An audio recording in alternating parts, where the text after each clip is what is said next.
the neuroscience of intelligence and how it works. Let's start out by looking at the neuroscience of intelligence and precisely how you can go about increasing it from a theoretical standpoint. So welcome to your brain.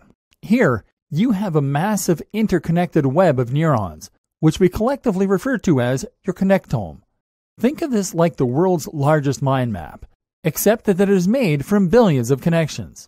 Each of these neurons represents an experience, an action, a memory, or a qualia. So for instance, you have your visual cortex, V1, which contains all the neurons responsible for your sight. If you were to open up the back of your skull and stimulate those neurons individually using an electrode, this has actually been tested by the way, then you would see points of light appear in your vision, corresponding to the specific neuron. Likewise, if you were to stimulate neurons in the motor cortex, then this would cause your arm or leg to move, or it might make you feel a sensation on your ear. Other neurons have different jobs. For instance, there are those that have the role of storing memories. These light up when we recall things that happened to us in the past. Others might make us feel happy or sad. Others might represent aspects of our personality or our ideas. These are grouped into clusters in the brain or brain regions, which is why brain damage can end up knocking out very specific abilities or altering our personalities. And at any given time, multiple brain areas will be active, representing the way in which your brain is being used. So you might have activity in your visual cortex, because you are processing the things around you. But you might also have activity in your hippocampus, relating to memories associated with the things you're seeing. And you might have activity in your prefrontal cortex, as you make plans as to what you're about to do. Neurotransmitters. The neurons are connected via long tails and branches called axons and dendrites. They don't actually come into physical contact with one another, but rather they come very close to touching and leave just a very slight gap called the synapse. When one neuron fires, it causes all of the surrounding neurons to become more excited. And when neurons pass a certain excitement threshold, then they fire too. So in other words, you might see a duck, and this might register as a representation of a duck in your mind's eye. That causes a certain pattern of neurons to fire, and those action potentials, the technical term for these electrical charges, will then travel down the axons to related concepts that are connected. These include the likes of memories you might have about ducks, opinions about ducks, duck facts, Donald Duck, etc. But only when enough activity surrounds your Donald Duck cluster of neurons will those actually light up, and only then will you experience a memory or thought of the character. Neurons can become excited, but they really only have two states, on or off. What's less binary, though, is the signal that they send and receive, and this is where neurotransmitters come in. Neurotransmitters are chemicals that exist in the brain that effectively add color and nuance to the communications happening across our brain. These act like hormones, in that they are able to change our mood and change the way we feel about something. The difference is that they have a much shorter lifespan and that they act on the brain specifically. Among other things, neurotransmitters make neurons surrounding them more or less likely to fire, and will thereby put the brain in an overall more excited or more inhibited state.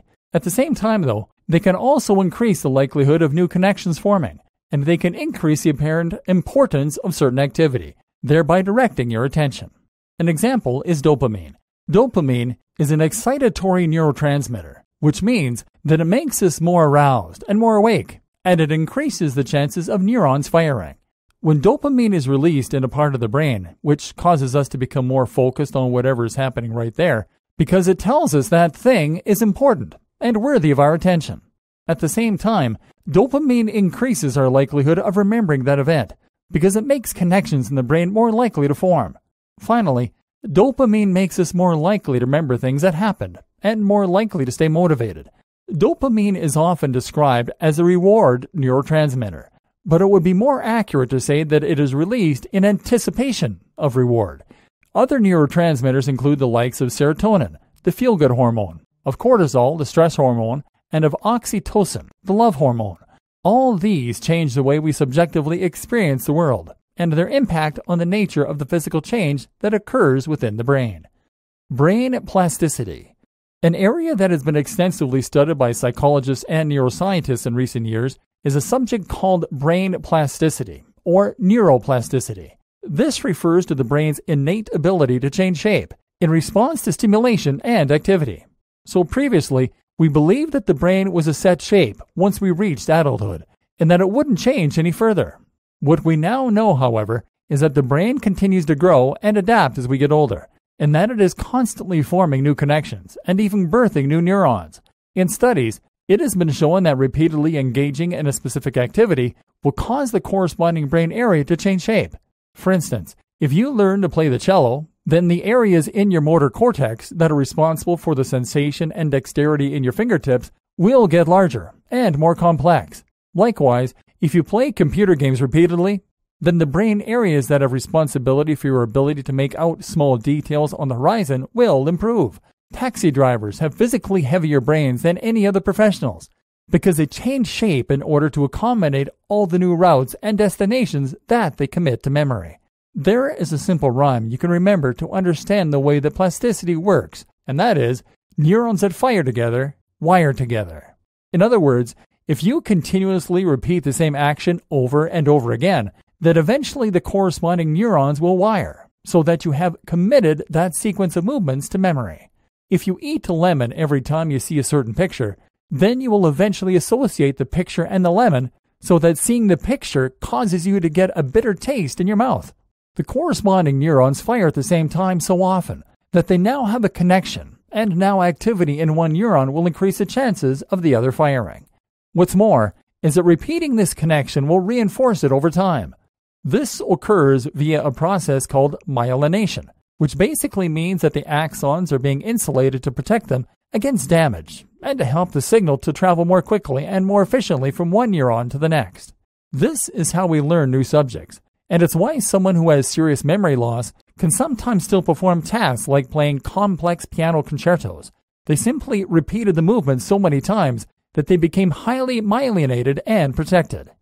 What to do with all this information? That's a lot of information to take in, and you might be wondering what it's all for.